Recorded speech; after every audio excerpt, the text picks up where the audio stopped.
KPK tunggu surat dari Presiden soal amnesti Hasto Kristianto. Komisi Pemberantasan Korupsi, KPK, masih menunggu surat Presiden Prabowo Subianto mengenai amnesti Sekjen PDIP Hasto Kristianto, HK.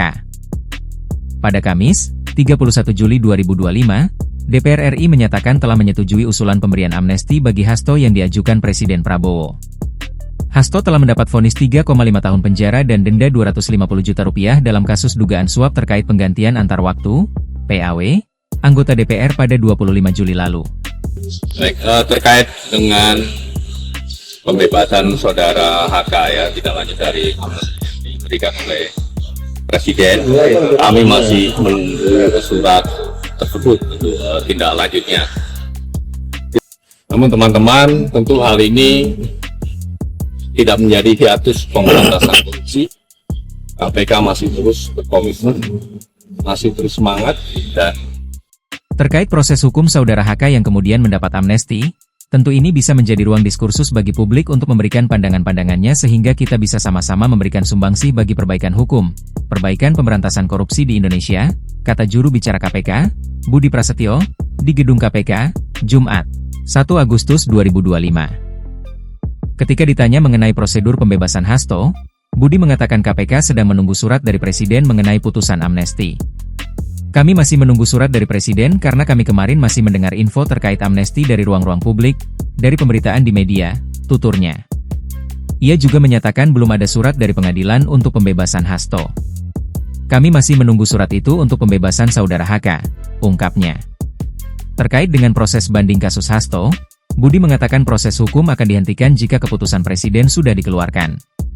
Namun, Budi menyatakan KPK masih akan terus melanjutkan pendalaman perkara ini, khususnya terkait dugaan suap pengurusan PAW anggota DPR.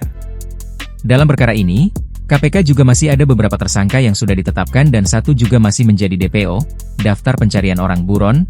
KPK berkomitmen untuk terus melakukan pencarian, katanya. Ia mengatakan KPK akan menggandeng berbagai institusi serta masyarakat untuk penuntasan kasus. Yang pasti KPK masih akan melanjutkan proses penyidikannya, termasuk terkait dengan DPO HM, Harun Masiku, juga masih terus dilakukan pencarian sehingga perkara ini betul-betul tuntas diselesaikan oleh KPK, tegasnya. Terkait pernyataan pihak Hasto yang menyebut kasus ini sebagai kriminalisasi politik, Budi menegaskan KPK melakukan penyidikan berdasarkan alat bukti. Di mana alat bukti yang sudah dikumpulkan oleh teman-teman penyidik juga kemudian sudah disampaikan dalam berkas dakwaan, berkas tuntutan, dan semuanya sudah diuji, ucap Budi. Kemudian majelis hakim juga sudah memutus bahwa dugaan tindak pidana korupsi yang dilakukan oleh yang bersangkutan dinyatakan terbukti, di mana kita ketahui bersama, majelis hakim juga sudah memberikan vonis dalam perkara tersebut, sambungnya. KPK juga mengatakan, amnesti yang diterima Sekretaris Jenderal, Sekjen, PDIP Hasto Kristianto selaku terdakwa kasus suap dan perintangan penyidikan tidak membuat pemberantasan korupsi di Indonesia menjadi hiatus. KPK menyatakan, akan tetap semangat dalam melakukan tugas pemberantasan korupsi. Download Tribun X sekarang, menghadirkan lokal menjadi Indonesia.